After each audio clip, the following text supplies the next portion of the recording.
Hi everyone, Cindy Squirrel here. Just doing a greenhouse tour. It's quite chilly today. Oh, I can't see the line. Where's the line? Okay, so it's not going to show me. It's about 90. It's not really all that hot in here, but the tomatoes are doing good. That's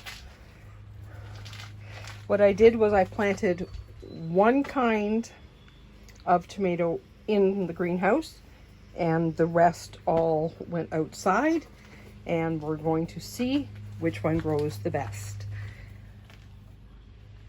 and which one goes better in the greenhouse as opposed to outside. And the ones that had been left in the house way too long when we had that heat wave and they were looking a little sticky, well, they've all perked up. I gave them a little bit of ash and a little bit of fertilizer.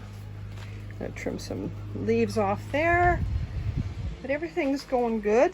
And I put all my sweet bell peppers out here. I didn't want them out in the garden where all the hot peppers are. And I have 3 loofahs here that are doing good.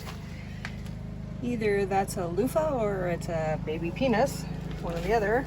I'm not sure what I'm growing there. But there's my garden update, or greenhouse update.